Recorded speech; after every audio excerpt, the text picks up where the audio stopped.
All right, welcome to another deep dive, everybody. Today, we're going to be getting into something pretty fundamental, really practical English communication skills, Yeah. for everyday life. And we're going to be drawing from how to use English in real life situations. Yeah.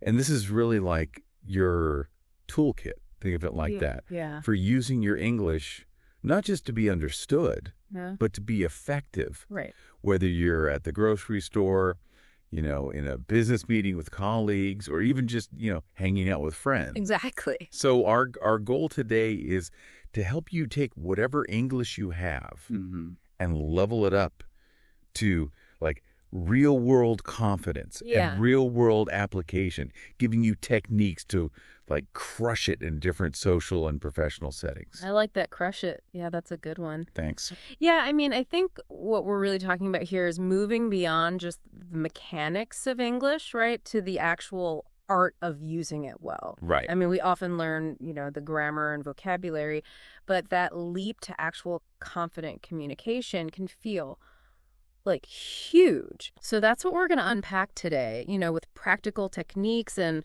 sort of a deeper understanding of like what really makes conversations tick. I love it.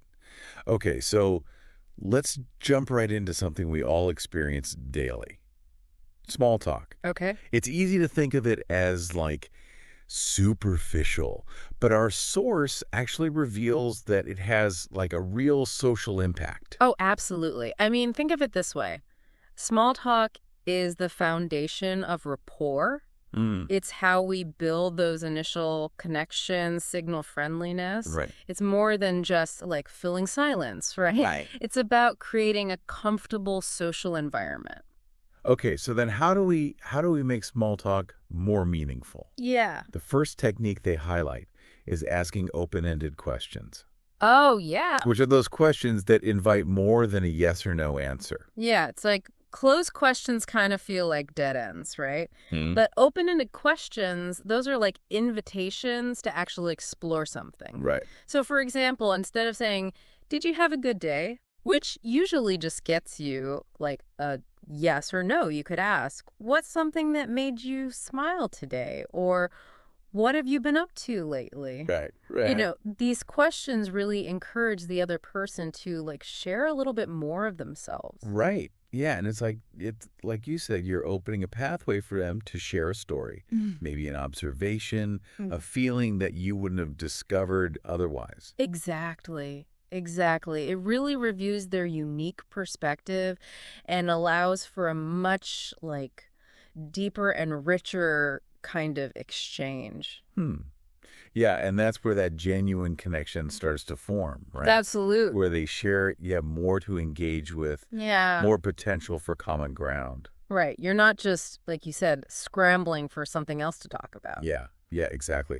Which leads us perfectly into the second technique, Okay. which is active listening. Active listening. Yes. Now, we all listen to some extent, right? Right. But our source emphasizes a much deeper level of engagement. I think it's really about asking yourself, am I truly present in this conversation? Right. Active listening goes beyond just hearing the words. Right. It's about like fully focusing on the speaker, right? It's about showing that you're engaged through those nonverbal cues, Right. nodding, maintaining eye contact. Yeah, totally. And even using little verbal affirmations. Yeah. Just those little phrases are like, that's interesting, or I totally get that. Yeah. Really show that you're not just, waiting for your turn to speak. Exactly. You're actually processing their words, acknowledging their experience. And if you think about how conversations kind of like flow, active listening is what allows you to truly build upon what's being said, right? Right. By paying attention to the details, the nuances, you can ask more relevant follow-up questions and contribute to the conversation like in a more meaningful way. And that brings up a really interesting point that our source makes about reading between the lines. Oh, yeah. It's this idea that communication goes beyond just the spoken words. Oh, for sure. Think about all those unspoken aspects, like the tone of voice, Right. Yeah. body language, facial expression. Facial expressions, yeah. Often, these nonverbal cues can convey even more meaning than the actual words being spoken. Yeah, I mean, imagine someone saying, I'm absolutely thrilled. Right. But they're saying it in this totally flat tone, like, arms crossed. Yeah. The words are saying one thing, but their body language is telling a completely different story. Right. And by tuning into those signals, you gain a much more complete understanding of the speaker's emotional state, their true message, and then you can respond with more empathy and sensitivity. Yeah, it's like you're getting the full picture, not just the words. Exactly. And speaking of unspoken signals, our source dives into how our own body language and tone of voice impact how well our small talk goes. Oh, this is so important, right? Communication's a two-way street. Right. Your posture, if you're kind of relaxed but upright, conveys openness, approachability. Right. A genuine smile. Huge. A genuine smile, yeah. So welcoming. Yeah. And then your tone of voice, sets the whole atmosphere. A warm, upbeat tone can make even the most mundane topics feel engaging. Totally. Whereas a monotone, or a disinterested tone, that can just kill a conversation. Yeah. So it's really about aligning your energy with the context, right? Yeah. If you're talking about something positive, let your voice reflect that. Yeah, I love that. Reflect that enthusiasm. Okay, so we have all these techniques, but how do we actually get better at small talk? Right. Like in the real world, Yeah. our source says practice is key. Practice is key, for sure. And in all sorts of different settings. Yes, and it's about starting small, Yeah. Low stakes environments, go to a coffee shop, a park, community events, Yeah. Places where you can have casual interactions without too much pressure. Yeah, those little openers like, hey, how's it going? Or enjoying the weather. Exactly. They seem simple, but they're great for building comfort and confidence. Building that comfort, that initial confidence. Yeah, and then as you get more comfortable, you can challenge yourself, right? Yeah. Try talking to a neighbor. Ask a question at the store.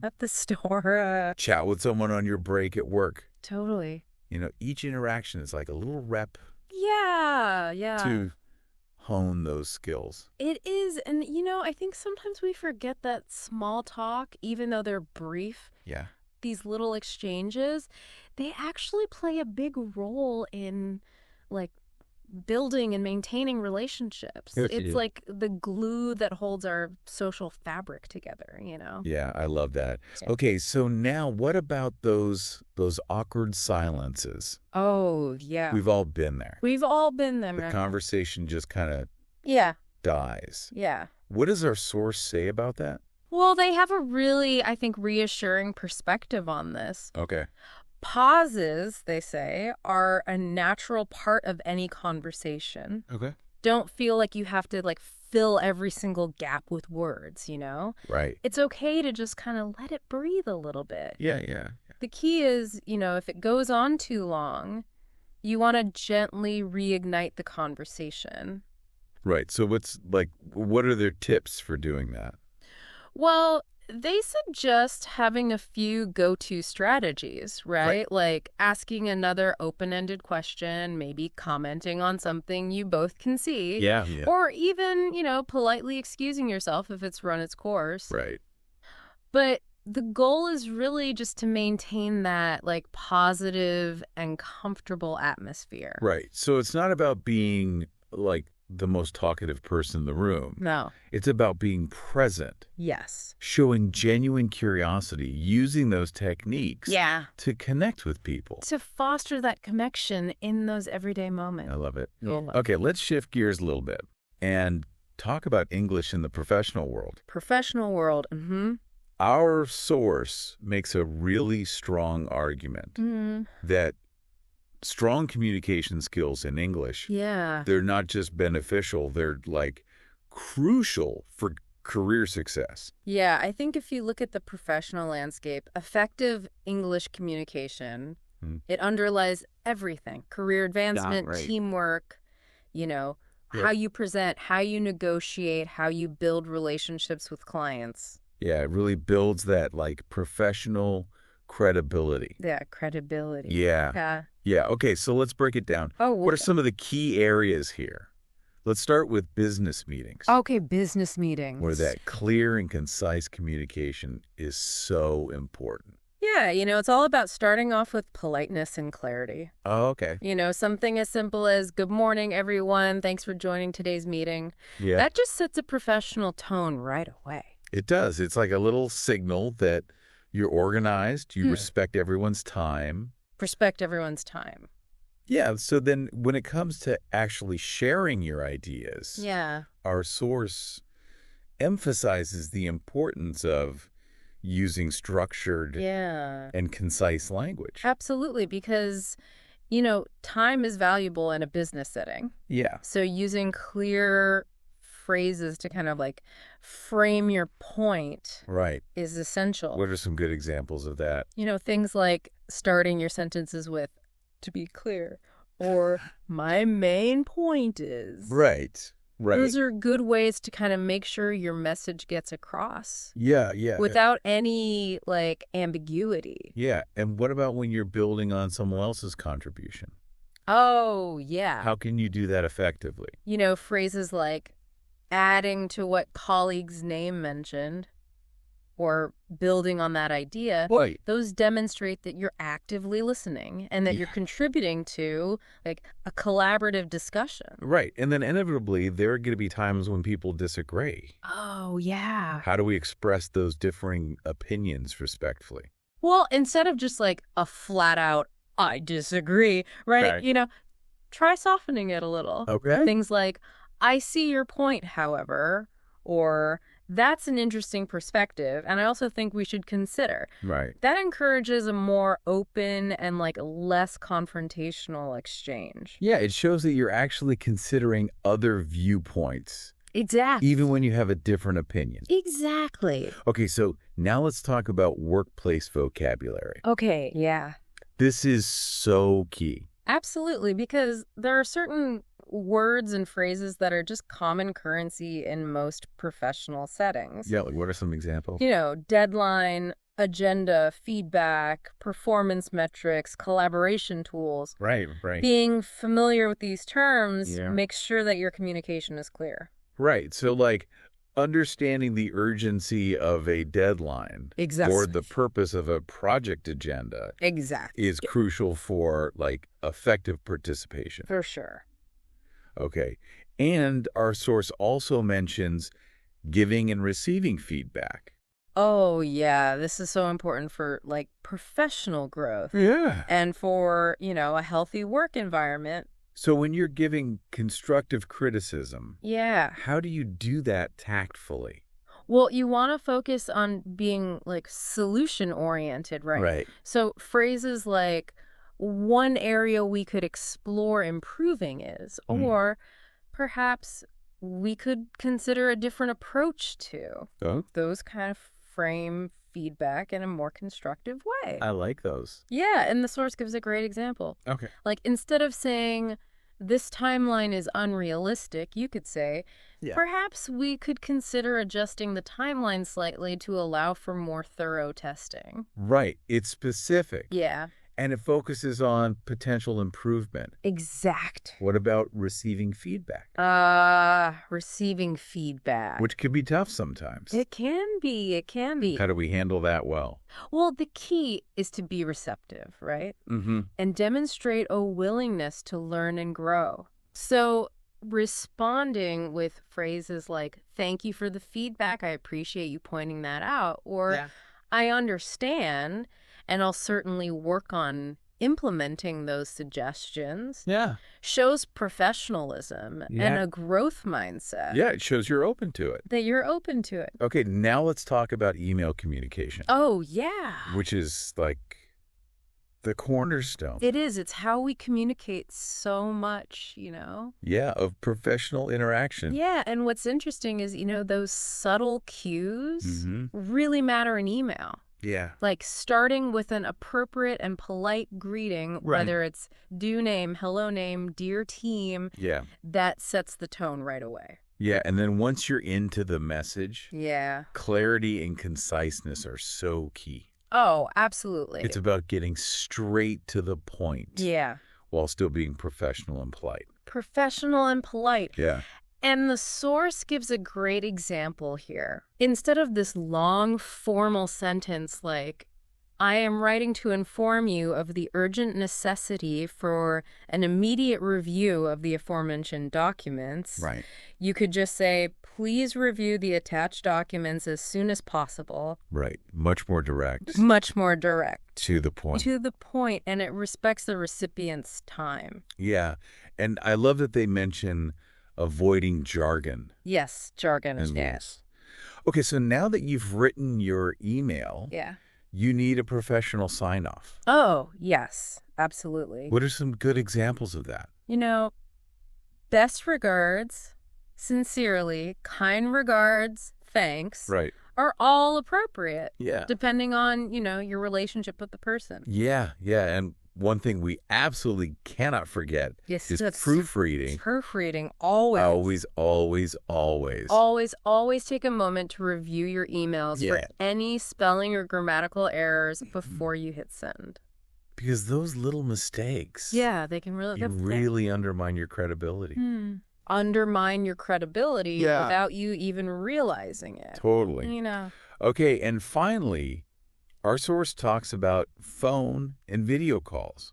Oh, yeah. Which are so common these days. They are. The world is virtual, It is. So same principles apply, right? Okay. Politeness. Yeah. Clear communication. Clear communication. Speak clearly at a moderate pace. Yeah. Maintain a professional tone. Right. And make sure your surroundings are quiet. Especially for video calls. Oh, especially for video calls. Yeah. You don't want any distractions. Right. What about if you miss something that someone says on a call? Oh, yeah, that happens. What do you do? Don't hesitate to ask for clarification. Okay.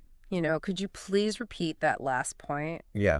Or, I'm sorry, I didn't quite catch that. Could you elaborate? Right, right. Those are perfectly acceptable. Perfectly acceptable. And it's so much better than just pretending you understood. Pretending. Yeah, totally. So workplace English, it's not just about knowing a bunch of fancy words. No. It's about using language strategically. Yeah. And effectively. To build those positive professional relationships and to achieve your goals. Yeah, I love that. All right, next up, we're stepping out into the public sphere. Okay.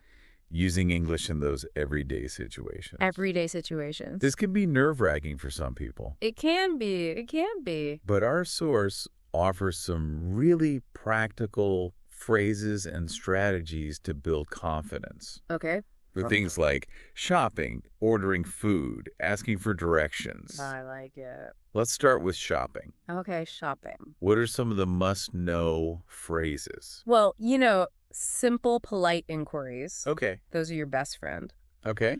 Excuse me, how much does this cost? Okay.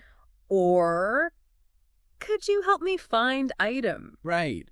Those are clear, respectful ways to start an interaction. Okay, and what if you don't understand what the shop assistant says? Oh, that happens. Yeah. Don't hesitate to ask them to repeat. Or to clarify. Okay. Could you say that again, please? Or, sorry, I didn't quite understand that. Right. Yeah. Perfectly fine. Much better than just, guessing. Oh, much better. And hoping for the best. Exactly. Yeah, what about if you want to know if something's available in a different size or color? Yeah, those are those practical questions, right? Yeah. Do you have this in another size color? Yeah. Or is this item currently on sale? Right. Those are essential. For getting the info you need. Getting that info. Okay, let's move on to ordering food. Okay, food. What are some polite ways to place your order? Well, you could say, I'd like to order the dish, please. Okay. Or could I have the item without ingredient? Right. For example, I'd like to order the pasta primavera, please. Right. Or could I have the burger without cheese Okay, yeah. are clear and courteous ways to order. Okay, and if you have, like, dietary restrictions or preferences? Oh, yeah. Just be direct and polite. Mm-hmm. Could you please make sure there are no nuts in this? Right. Or can I substitute the potatoes for a side salad? Okay. Make sure your needs are met. Yeah. And a simple thank you after ordering Thank you. goes a long way. Goes a long way. Yeah. Now, what if there's something on the menu that you've never heard of before Oh, yeah. and you want more information? Don't be afraid to ask. Oh, yeah. You know, what are the ingredients in this dish? Yeah. Or could you describe this item for me? Okay. It shows you're interested. Yeah. And it helps you make an informed choice. I love that. Yeah. Yeah. Okay. Now, how about asking for directions? Okay. Directions. This is one where people can get a little nervous sometimes. Yeah, but it's all about polite requests. Okay. Excuse me, could you tell me how to get to place? Right. Or I'm looking for location. Can you help me, please? Yeah. Are good ways to start. And once you've gotten those directions, Yeah. it's always a good idea to confirm. Oh, absolutely, because, sometimes you mishear something. Right, right. Or, you just want to make sure you got it right. Yeah. So repeating the directions back to the person. Okay. So I go straight down the street and then turn left at the traffic lights. Is that correct? Yeah. Confirms your understanding and shows that you're engaged Yeah. and that you want to get it right. You're paying attention. Exactly. Not just like zoning out. Exactly.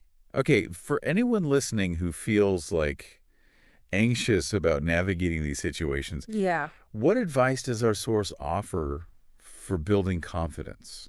Well, it's all about starting small Okay. and practicing consistently. Okay. Start with comfortable interactions, Okay. maybe with people you know, Right. before you, approach strangers. Okay. Simple things like saying, "Excuse me," Yeah. to get someone's attention, Right.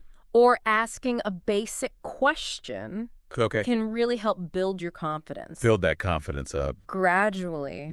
Yeah. And the key is to keep those interactions friendly Yes. and clear. Absolutely. You don't have to have like perfect grammar No. to get your point across. It's about politeness and clarity. Yeah. People appreciate the effort. Yeah, they do. I know. And our source even suggests seeking out opportunities to practice Yes. in English-speaking environments. Like go to tourist information center. Okay. Local markets. Yeah. Even just strike up a conversation with a shopkeeper. Right. All of those little interactions Yeah. provide valuable practice. So really, navigating public spaces in English is about taking those small steps. Small steps. Being courteous, being clear, Yeah. and not being afraid to ask for help Exactly. when you need it. Exactly. Each interaction is a chance to build your confidence and become more comfortable. Totally.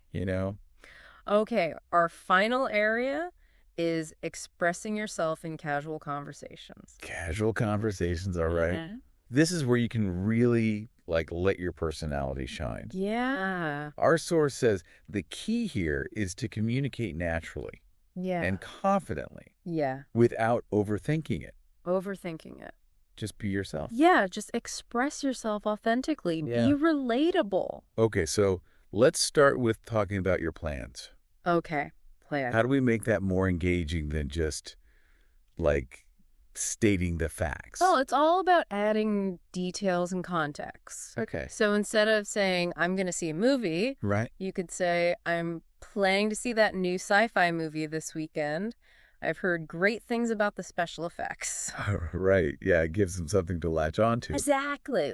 Something to ask about. It opens up those avenues for further discussion. Yeah, they might ask you what kind of sci-fi you like. Exactly. Or if you've seen other movies by that director. Exactly. Yeah, and then what about showing interest in what the other person is saying? Oh, that's huge. Yeah.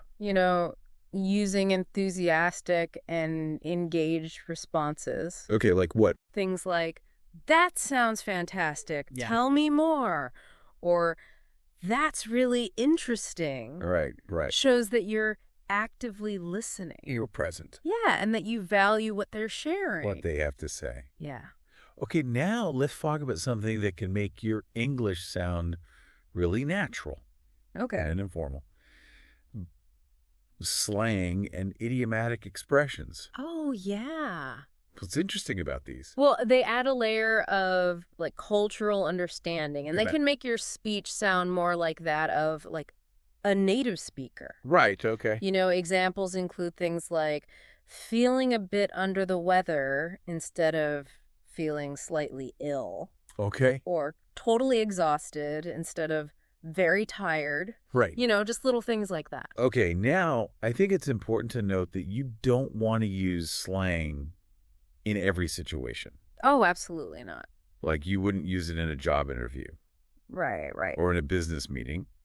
No, it's more for those relaxed, informal settings. Right. Okay. You know, hanging out with friends. Things like that. Okay. So, like, words like cool, awesome, chill. Yeah.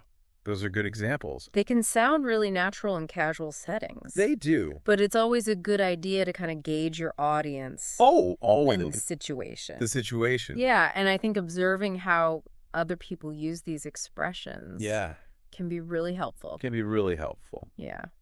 Okay, so now let's talk about humor. Okay, humor. Which is like a superpower.